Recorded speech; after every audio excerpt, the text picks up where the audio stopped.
एकम शास्त्रम देवकी पुत्र गीतम एको देवो देवकी पुत्र एव च मंत्रोपि एकम तस्य नामानि यानी कर्मापि एकम तस्य देवस्य सेवा।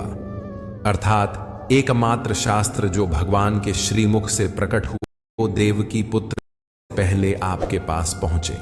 तो चलिए आगे बढ़ते हैं। श्रीमद् भगवद गीता के बारे में कहा गया है, एकम शास्त्रम देवकी पुत्र गीतम एको देवो देवकी पुत्र एव च मंत्रोपि एकम तस्य नामानि यानी कर्मापि एकम तस्य देवस्य सेवा। अर्थात एकमात्र शास्त्र जो भगवान के श्रीमुख से प्रकट हुआ है वह है श्रीमद् भगवद गीता।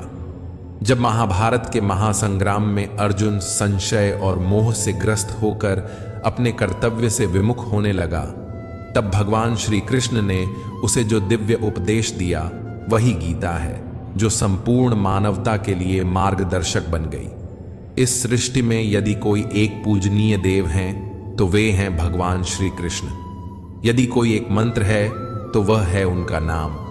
किंतु यहाँ अनेक लोग भ्रम में पड़ जाते हैं। वे सोचते हैं कि एकमात्र नाम कृष्ण कृष्ण का ही उच्चारण करना चाहिए, परंतु श्री कृष्ण स्वयं श्रीमद् भगवद गीता में कहते हैं, ओमित्येकाक्षरम ब्रह्म व्याहरण माम अनुस्मरण। अर्थात मेरा वास्तविक नाम ओम है, जो अक्षर ब्रह्म का प्रतीक है। यदि कोई सच्चे भाव से जप करना चाहता है तो उसे ओम का स्मरण करना चाहिए। जब श्री कृष्ण अर्जुन को बताते हैं कि सेवा ही एकमात्र सच्चा कर्म है, तब वे उसे कर्म का गूढ़ रहस्य भी समझाते हैं। यह सेवा केवल कर्म नहीं बल्कि प्रभु की आराधना है, जो जीवन को धर्म, ज्ञान और मुक्ति की ओर ले जाती है। तो आइए शुरुआत करते हैं। गीता को समझने से पहले, श्रीमद् भगवद गीता के सार में प्रवेश करने से पहले कुछ महत्वपूर्ण शब्दों को जान लेना आवश्यक है। वे शब्द जो बार बार इस दिव्य ग्रंथ में प्रयुक्त हुए हैं और जिनका गूढ़ अर्थ गीता में विस्तार से बताया गया है। इसलिए सबसे पहले मैं आपको इन शब्दों का आशय समझाने का प्रयास करूंगा। जब भगवान श्री कृष्ण ने अर्जुन को श्रीमद् भगवद गीता का ज्ञान दिया तो उन्होंने पहले अर्जुन को उस ज्ञान के योग्य बनाया। अर्जुन पहले से ही एक पराक्रमी योद्धा था, लेकिन केवल बाहरी युद्ध के लिए तैयार होना पर्याप्त नहीं था। उसे अंतःकरण के युद्ध के लिए तैयार करना आवश्यक था। श्री कृष्ण द्वारा दिया गया गीता का ज्ञान केवल जीविका के संघर्षों से लड़ने के लिए नहीं, बल्कि जीवन के संघर्षों से जूझने के लिए है। यह एक साधारण उपदेश नहीं, बल्कि एक गहरा प्रशिक्षण है, एक आध्यात्मिक कोर्स जो आत्मा को जागृत करने के लिए रचा गया है। कई लोग यह कहकर गीता को सीमित कर देते हैं कि उसमें तो युद्ध की बात की गई है, अर्जुन को विजय दिलाने की बात की गई है, परंतु सच्चाई यह है कि जो युद्ध गीता में वर्णित है वह केवल कुरुक्षेत्र का नहीं, बल्कि मनुष्य के भीतर चलने वाले संघर्ष का प्रतीक है। बाहरी संसार में युद्ध तो प्रतिदिन बदलते हैं। आज कोई विजयी होता है, कल कोई और, परंतु इन युद्धों से अंततः न तो शांति मिलती है और न ही समाधान। गीता के पात्र प्रतीकात्मक हैं। वे हमारे भीतर के गुणों और दुर्गुणों के प्रतिनिधि हैं। इन प्रतीकों को समझना ही गीता को समझने की दिशा में पहला कदम है। भगवान श्री कृष्ण स्वयं कहते हैं, इदम शरीरम कौन्तेय क्षेत्रमित्यभिधीयते। अर्थात हे अर्जुन, यह शरीर ही वह क्षेत्र है जहां वास्तविक युद्ध होता है। इस क्षेत्र में जो कुछ भी बोया जाता है, चाहे वह शुभ हो या अशुभ, वही आगे चलकर फल देता है। इस प्रकार गीता हमें सिखाती है कि हमारे भीतर जो निरंतर धर्म और अधर्म, शुभ और अशुभ, मोह और विवेक के बीच संघर्ष चलता है, उसमें विजय प्राप्त करने की शिक्षा ही गीता का वास्तविक उद्देश्य है। श्रीमद् भगवद गीता केवल युद्ध का ग्रंथ नहीं, बल्कि आत्म विजय का मार्गदर्शन है।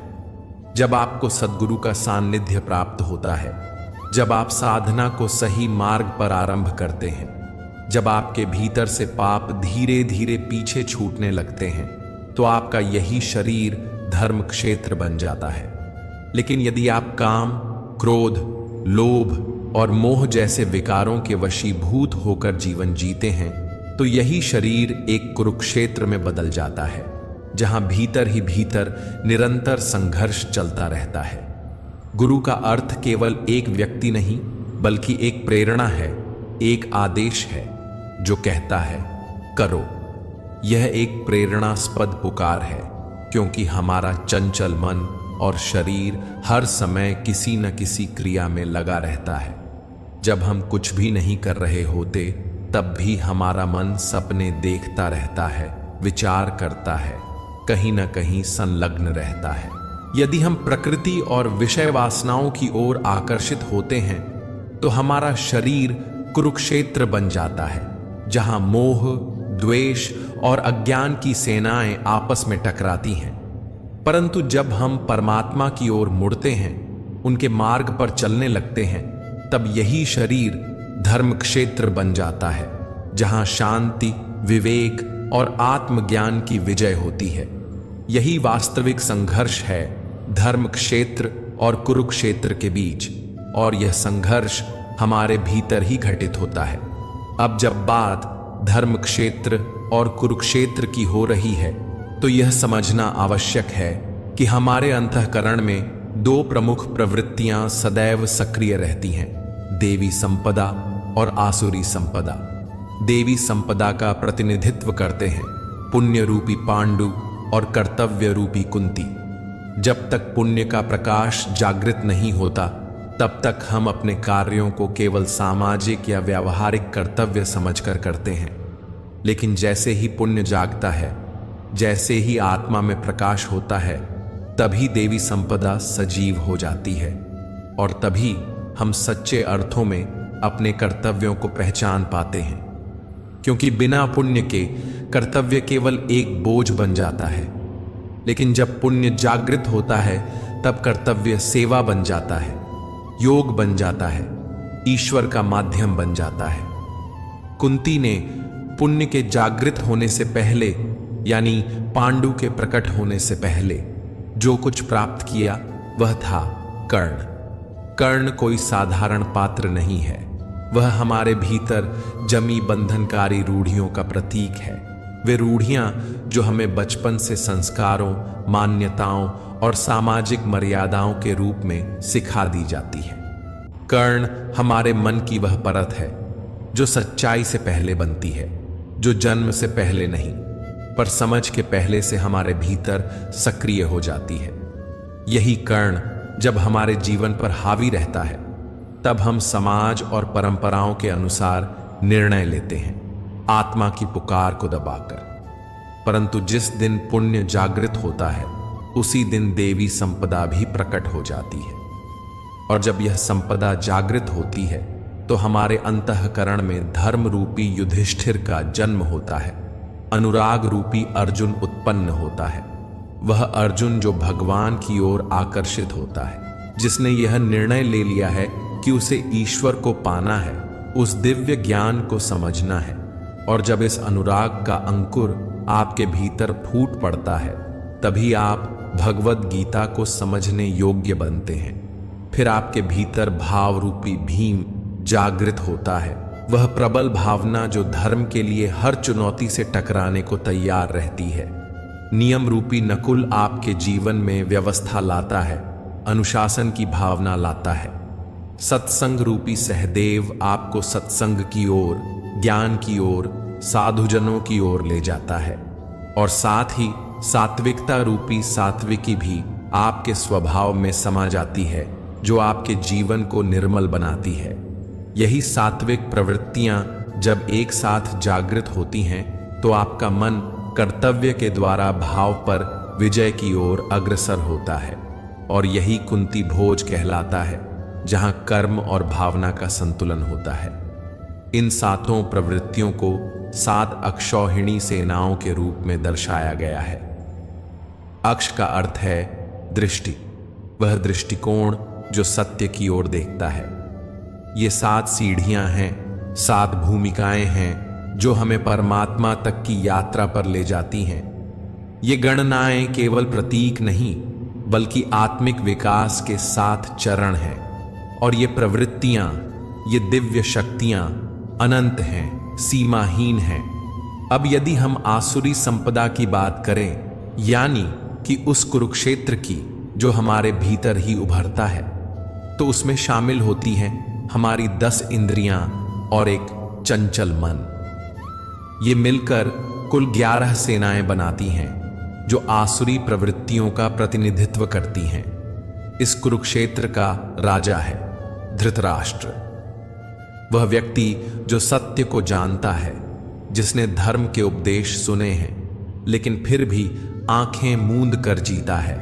वह धृतराष्ट्र है। वह अज्ञानता का प्रतीक है। उसे अपने मोह से अधिक कुछ नहीं दिखता। उसकी जीवन संगिनी है गांधारी, जो हमारी इंद्रियों पर आधारित प्रवृत्ति का प्रतिनिधित्व करती है, जो जानबूझकर अपनी आंखों पर पट्टी बांध लेती है जिससे सत्य दिखाई ही ना दे। इन दोनों के संतान रूप में मोह का प्रतिनिधित्व करता है दुर्योधन।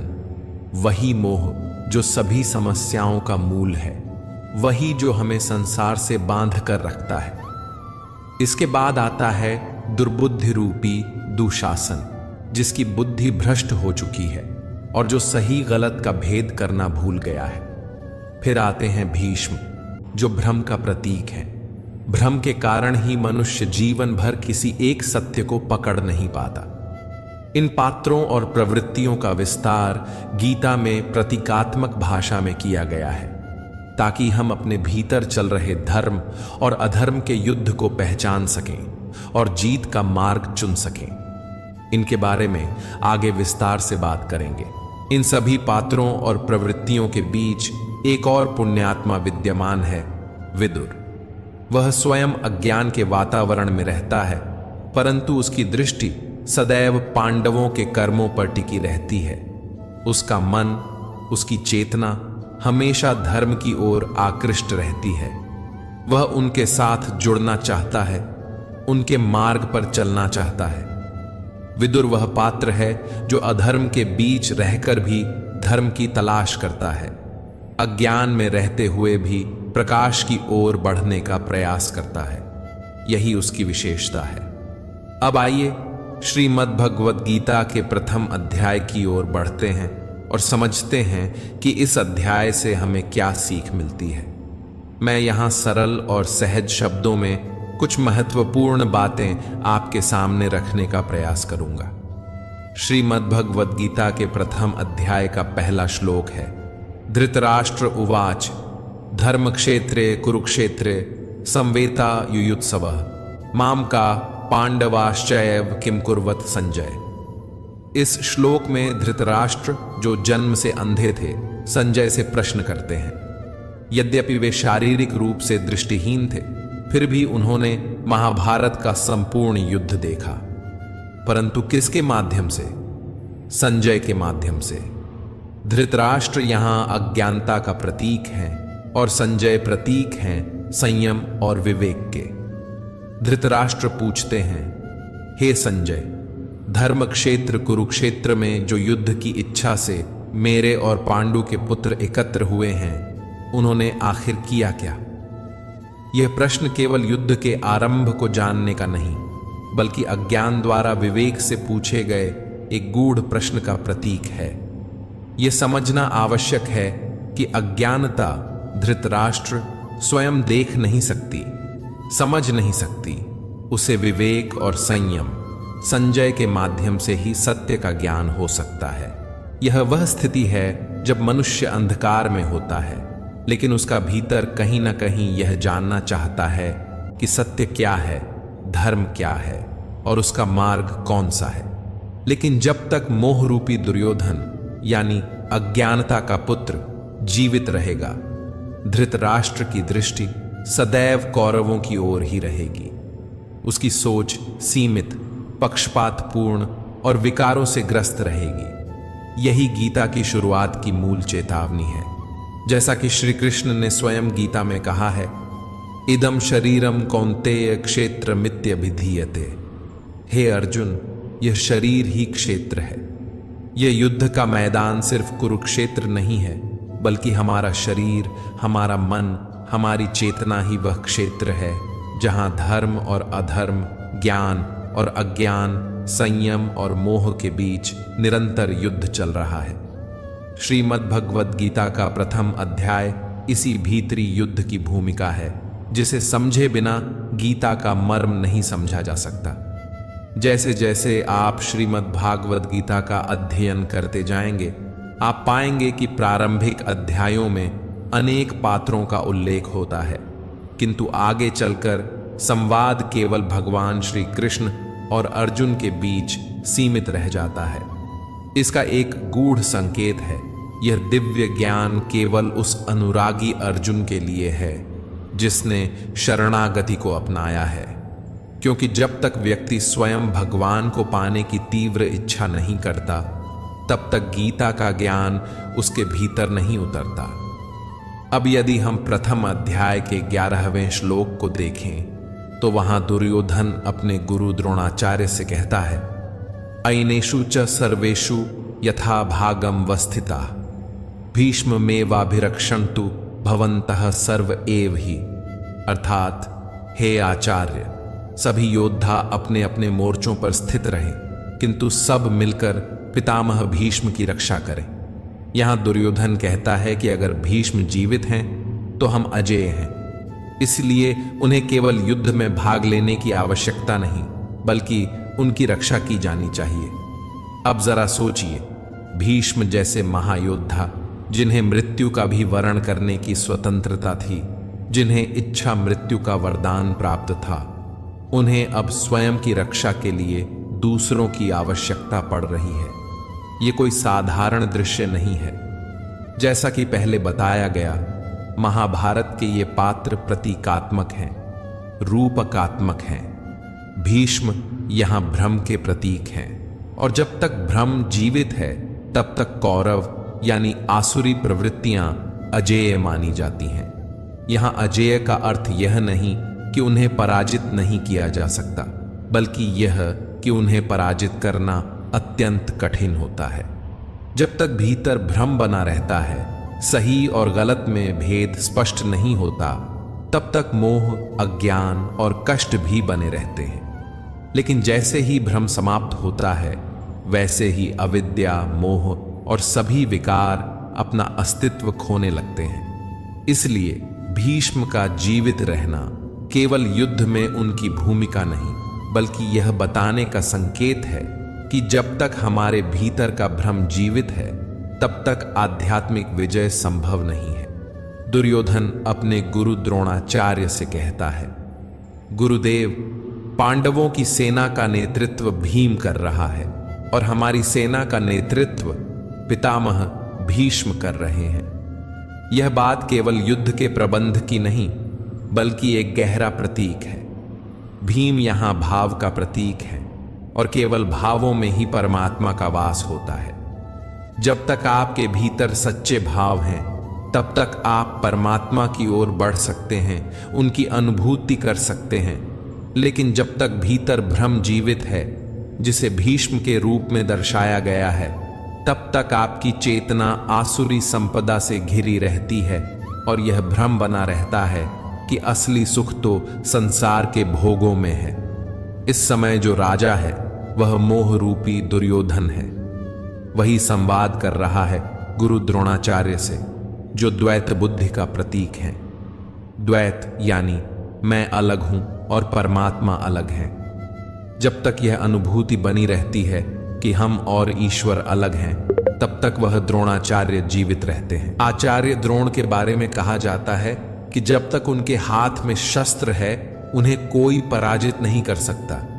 वे अजेय हैं, और यही द्वैत बुद्धि का स्वभाव भी है, जो तब तक टूटती नहीं जब तक कि उसे भीतर से कोई गहरी चोट न दी जाए। तब भगवान श्री कृष्ण ने एक युक्ति रची। उन्होंने कहा, कौरवों की सेना में एक हाथी है जिसका नाम अश्वत्थामा है। अगर उसे मार दिया जाए और यह प्रचार कर दिया जाए कि अश्वत्थामा मारा गया, तो द्रोणाचार्य इसे अपने पुत्र की मृत्यु समझ लेंगे। यही हुआ। भीम ने अश्वत्थामा नामक हाथी को मार दिया। फिर युधिष्ठिर ने सत्य को न तोड़ते हुए धीरे से कहा, अश्वत्थामा हथ, और बाकी शब्द नर व कुंजरा, मनुष्य या हाथी, धीमे स्वर में बोले। द्रोणाचार्य ने केवल पहले भाग को सुना और मान लिया कि उनका पुत्र मर गया है। उनके हाथ से धनुष छूट गया। वे निष्प्राण से युद्ध भूमि में बैठ गए और तब उनकी मृत्यु हुई। यहां मृत्यु किसी अस्त्र से नहीं हुई, मृत्यु हुई मोह से। जिस पुत्र से अत्यधिक आसक्ति थी, उसी के खोने की कल्पना ने उन्हें पराजित कर दिया। और इस कथा का सबसे गहरा संकेत है अश्वत्थामा का अमर होना। अश्वत्थामा प्रतीक है उस मोह का, उस लगाव का जो मनुष्य को जन्म जन्मांतरों तक बांधे रखता है। जब तक आत्मज्ञान नहीं होता, जब तक मोक्ष नहीं प्राप्त होता, यह मोह किसी न किसी रूप में जीवित रहता है। इसलिए अश्वत्थामा को अमर कहा गया है। वह आज भी जीवित है क्योंकि मोह आज भी हमारे भीतर है। श्रीमद् भगवद गीता के प्रथम अध्याय के श्लोक 15 में वर्णित है, पांचजन्यम ऋषिकेशो देवदत्तम धनंजय पौंड्रम दद्मो महाशंखम भीमकर्मा वृकोदर, अर्थात ऋषिकेश जो कि समस्त इंद्रियों के स्वामी हैं। भगवान श्री कृष्ण ने पांचजन्य नामक शंख बजाया। अर्जुन ने देवदत्त शंख और भीम ने पौंड्र नामक महान शंख ध्वनित किया। यहां पांचजन्य केवल एक शंख नहीं है, यह हमारी पांचों ज्ञानेंद्रियों नेत्र, नासिका, जिह्वा, त्वचा, कर्ण का प्रतीक है। भगवान जब इसे ध्वनित करते हैं तो यह उद्घोष करते हैं कि अब ये इंद्रियां संसार में भटकने के लिए नहीं बल्कि परमात्मा के अधीन होने के लिए तैयार हैं। पांचों इंद्रियों को संयमित कर भक्त की श्रेणी में लाने का यह आह्वान है। भगवान श्री कृष्ण केवल एक सारथी नहीं, सद्गुरु हैं, योगेश्वर हैं। जब अर्जुन युद्ध भूमि में भ्रमित हो गया, मोह से भर गया, तब उसने श्री कृष्ण से कहा, शिष्यस्ते हम शादिमा त्वां प्रपन्नम, अर्थात हे प्रभु, मैं अब आपका शिष्य हूं, आपकी शरण में हूं। मुझे ज्ञान दीजिए, मेरा मार्गदर्शन कीजिए, मुझे पार लगाइए। जब तक कोई शिष्य स्वयं को पूर्णतः भगवान के हवाले नहीं करता, जब तक भगवान स्वयं उसके हाथ नहीं थामते, तब तक सच्चे अर्थों में साधना, ध्यान, भजन या आत्मान्वेषण की यात्रा आरंभ नहीं होती। अब बात करते हैं शिखंडी की, जिसे कभी शिखंडी नहीं कहा गया। यह नाम मात्र एक योद्धा का नहीं बल्कि एक गहरा प्रतीक है। यथार्थ गीता में स्वामी जी कहते हैं कि शिखंडी का अर्थ है शिखा सूत्र का त्याग, अर्थात जब व्यक्ति अपने बाह्य आडंबर, जातिगत अभिमान, कर्मकांड की दिखावे वाली प्रवृत्तियों को त्याग देता है, जब वह केवल सत्य की खोज में लग जाता है, तब वह शिखंडी बनता है। और भीष्म जो भ्रम का प्रतीक है, वह उसी शिखंडी के माध्यम से पराजित होते हैं। शिखंडी हमें याद दिलाता है कि मोक्ष की ओर बढ़ने के लिए बाह्य धार्मिकता का त्याग और आंतरिक ईमानदारी जरूरी है। जब तक शिखा सूत्र, जात पात, आडंबर नहीं टूटते, तब तक भीष्म रूपी भ्रम अजेय बना रहता है। शिखा उस लक्ष्य का प्रतीक है जिसे मनुष्य को अपने जीवन में प्राप्त करना होता है। वह परम लक्ष्य, वह परमात्मा की प्राप्ति। और सूत्र हमारे भीतर जड़े हुए संस्कारों का प्रतीक है। वे संस्कार जो जन्मों से हमारे साथ चले आ रहे हैं, जो हमें बार बार मोह, भय, क्रोध, लोभ, अहंकार जैसे बंधनों की ओर खींचते हैं। जब तक मनुष्य अपने लक्ष्य को पूरी तरह प्राप्त नहीं कर लेता, जब तक वह ईश्वर से एकाकार नहीं हो जाता, तब तक ये संस्कार उसे जकड़े रहते हैं, उसे बांधे रखते हैं। इसलिए जब कोई साधक साधना के पथ पर होता है, तब वह अभी एक पथिक होता है, एक साधनरत यायावर। लेकिन जिस क्षण वह अपने जीवन के अंतिम लक्ष्य को प्राप्त कर लेता है, आत्मबोध को पा लेता है, उसी क्षण ये संस्कार, ये पीछे बंधी डोर स्वयं टूट जाती है। तब जाकर सच्चा त्याग, सच्चा संन्यास संभव हो पाता है और उसी क्षण भीष्म रूपी भ्रम का अंत हो जाता है। यही प्रतीक है शिखंडी द्वारा भीष्म के वध का। अब आते हैं श्रीमद् भगवद गीता के प्रथम अध्याय की ओर। इस अध्याय के आरंभिक भाग में पात्रों का परिचय होता है। कौन कौन योद्धा हैं, कौन महारथी कहाँ खड़ा है, किसके हाथ में कौन सा शंख है, कौन सेना का नेतृत्व कर रहा है। लेकिन जैसे ही यह अध्याय आगे बढ़ता है, मंच पर केंद्र में आता है अर्जुन। वह अर्जुन जो युद्ध भूमि के बीच अपने रथ को खड़ा करवाना चाहता है। वह श्री कृष्ण से निवेदन करता है, हे माधव, मेरा रथ दोनों सेनाओं के बीच ले चलो, ताकि मैं देख सकूं कि कौन कौन लोग युद्ध के लिए एकत्रित हुए हैं। भगवान श्री कृष्ण रथ को आगे बढ़ाते हैं और अर्जुन को उनके सामने खड़े कुटुंबियों, मित्रों, गुरुजनों को दिखाते हैं। जब अर्जुन अपने सगे संबंधियों को सामने देखता है, कोई मामा है, कोई दादा, कोई भाई है, कोई ससुर है, तब उसके भीतर गहरी हलचल शुरू हो जाती है। अर्जुन का हृदय कांपने लगता है, उसका शरीर शिथिल हो जाता है, उसके हाथ से गांडीव धनुष गिर जाता है, उसकी त्वचा जलने लगती है, मन असमंजस में डूब जाता है और वह युद्ध से पीछे हटने लगता है। उसे लगता है कि यह युद्ध केवल रक्त और मांस का संघर्ष नहीं, यह अपनों के विरुद्ध खड़े होने की पीड़ा है। यहीं से गीता का असली संवाद आरंभ होता है, जब संघर्ष बाहरी नहीं बल्कि आंतरिक हो जाता है, जब एक योद्धा का द्वंद्व केवल युद्ध भूमि का नहीं, आत्मा का हो जाता है।